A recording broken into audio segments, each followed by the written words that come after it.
No creemos en la palabra. Sí, mi querido hermano, eso es todo bíblico. Nosotros solo estamos hablando lo que la palabra de Dios dice. ¿Y saben por qué no estamos viendo bendición? ¿Saben por qué no estamos viendo milagros en nuestra vida? Porque no creemos en la palabra. No creemos en la palabra.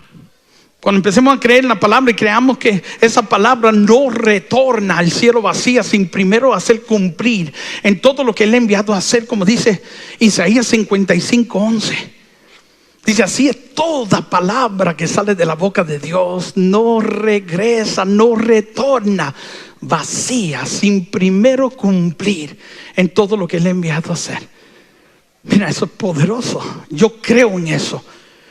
De aquí hay 30,000 promesas en la Biblia, no para el bien de Dios, sino para el bien nuestro. Y ninguna de esas promesas pueden regresar a Él sin que primero se cumplan en nosotros. Sí, se tienen que cumplir. Hay promesas de sanación, de prosperidad, de bendición para tu hogar, para tu familia, para tus hijos. Esas promesas todas están aquí en este salón, en este momento. Y ninguna de ellas pueden regresar a Él sin que primero se cumplan en ustedes, en nosotros. ¿Por qué no se manifiestan? Porque no las creemos así y no las esperamos así.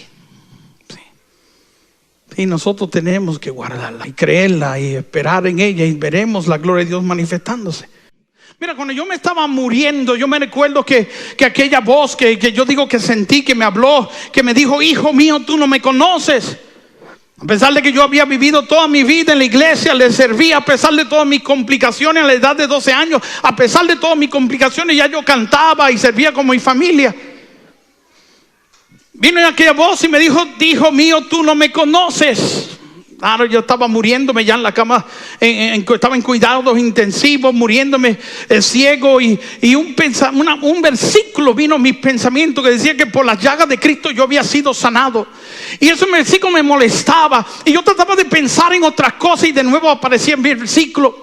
Y yo me recuerdo que me enojé tanto que yo dije: o todo esto es mentira, o yo verdaderamente no he tenido un encuentro con Dios. Y yo escuché una voz que no te puedo explicar cómo fue, pero resonó en todo mi ser, que me dijo: hijo mío, tú no me conoces. Y me enfurecí: ¿cómo que no te conozco? Ni juventud he podido tener por estar en esta cosa. Y volvió la voz y me dijo: tú no me conoces. Y es verdad, yo me creía conocerlo en mi experiencia, mi estudio, mi formación. Yo soy segunda generación de un ministerio. Y a veces nos creemos más de lo que somos, mi querido hermano. Y yo me recuerdo que yo entendí lo que el Señor me estaba tratando de hacer, y como pude, yo me bajé de aquella cama y empecé a llorar. Me postré de rodillas y empecé a llorar. Y en mi llanto le dije al Señor esta palabra: es verdad, yo no te conozco. ¿Y sabes lo que hice ahí? Morir a todo lo que yo me creía, mi querido hermano. Porque a veces estamos tan llenos de nosotros mismos que a veces no hay espacio para que Dios pueda habitar en nuestras vidas. Él es el alfa, Él es el omega, Él es el principio, Él es el final. Él es el omnipotente, el omnisciente, el omnipresente. Nosotros no somos nada. Nosotros no somos nada. Y me postré de rodillas y le dije eso: Señor, es verdad, yo no te conozco. Y morí a todos mis estudios, mi formación, mi preparación, mi querido hermano, y reconocí que yo no era nadie, no era nada. Y cuando yo dije esas palabras, mi querido hermano, sentí un dolor de cabeza tan fuerte que mi cabeza iba a explotar de tan fuerte que yo empecé a llorar, a llorar, a llorar, a llorar, a llorar. Y tanto lloré que los médicos entraron a la habitación a ver qué era lo que estaba pasando conmigo. Y tanto lloraba, mi querido hermano, que ellos trataban de sostenerme.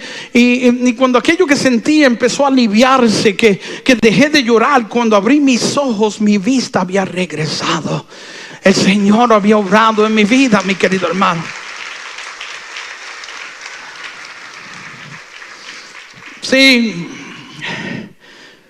Primera de Pedro 5:7 dice: humíllate bajo mi poderosa mano. Sí, yo te levantaré. Tenemos que humillarnos. A veces nos creemos intocables, nos creemos que lo sabemos todo, que lo podemos todo, que podemos hacerlo todo. Y como Pablo, a veces tiene que venir Dios a tumbarnos del caballo. Y Pablo fue cegado, porque se creía que veía demasiado. Y Dios vino y lo cegó, perdió su vista. Y a veces nosotros tenemos que pasar por muchas y vamos quizás a ser enfermos, vamos a estar enfermos, vamos a perderlo todo, el trabajo, lo que tenemos, el hogar, todo. De repente el imperio que construimos de repente cae, es destruido y terminamos de nuevo en lo nada. ¿Por qué, mi querido hermano? Porque solo así, bajo esa condición, nosotros podemos ver a Dios. Podemos entender, podemos ver, mi querido hermano.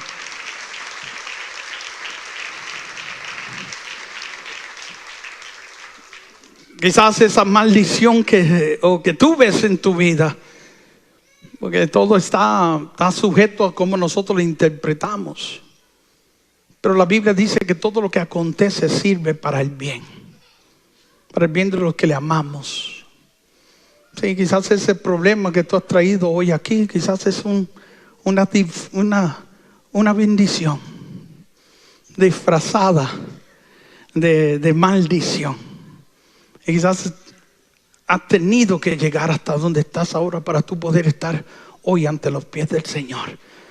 Para que puedas ver, para que puedas despertar de ese sueño que si no despiertas de él tarde o temprano te va a llevar al infierno. Te va a costar tu alma. Y tenemos, sí, yo creo algo que no es el Señor que pone estas circunstancias, pero que llegan a nuestras vidas y Dios las utiliza para glorificarse en ellas. Para que nosotros entendamos, para que despertemos, para que nos encaminemos por donde Él quiere que nosotros lleguemos. ¿Sabes, mi querido hermano? La obediencia, mi querido hermano, es humillarnos, ¿verdad? Dice la segunda de Crónicas, capítulo 7, versículo 14, que cuando te humilles, cuando busques el rostro de Dios, cuando ores, cuando te conviertas de tus malos caminos, entonces yo escucharé tu oración desde el cielo y sanaré tu tierra. Sí. Creerle a Dios. ¿Sabes cómo la Biblia nos habla de esa pesca milagrosa? Y en el Evangelio de San Lucas también Pedro estaba lavando las redes para allá irse a acostar, irse a su casa, y viene este hombre que no sabe nada de la pesca y le dice: metan la barca mar adentro de nuevo y vuelvan a lanzar las redes. Yo imagino a todos estos hombres que saben de pesca, ¿verdad? A toda la noche habían estado tratando de pescar y vinieron y le dijeron eso: Señor, ¿verdad? Viene Pedro y le dije: toda la noche hemos estado pescando y nada hemos atrapado. Pero porque tú lo dices, yo lo haré. Y ahí está el secreto. Pedro, cuando fue obediente, hizo caso y lo volvió a hacer, aunque no tenía sentido, no tenía lógica, aunque él sabía más que Jesucristo de la pesca. Fue obediente y lo volvió a hacer, y por él hacerlo ahí ocurrió la pesca milagrosa. Tantos peces taparon ese día. Una vez estaba en Jerusalén, en ese lago de Galilea. Yo me recuerdo que estaba, ¿verdad?, con el guía y con el capitán del barco. Nos montaron en una barca para transportarnos en el mar de Galilea. Y yo le pregunté cómo era la pesca aquí. Y me dijo el capitán: es pésima, aquí ni un resfriado se pesca. Y él me dijo: aquí no pescan. Tú ves allá, ¿en qué lugar? Había muchos barcos en una esquina por allá del lago. Y estaban todos enumerados allá, agrupados ahí.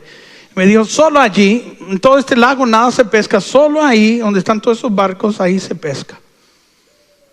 ¿Y sabes por qué se pesca ahí? De este lanzar de red de Pedro, la pesca fue tan abundante que en el mismo lugar donde lanzaron la red hasta el día de hoy se pesca ahí. Mira cuán poderoso es eso.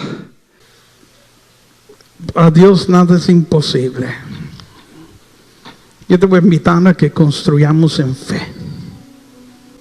Sí, Cierra tus ojos, mi querido hermano, y vamos a decirle: Señor, Señor, ayúdame a creer en ti. Ayúdame, Señor, a poder esperar en ti, a poder serte fiel a ti, Señor, a poder morir, Señor, a todo, Señor, mis pensamientos que tratan de llevarme a la contraria de lo que tú dices o de lo que otros enseñan. Señor, quiero morir, Padre amado. Quiero morir para que tu gloria se manifieste en mí.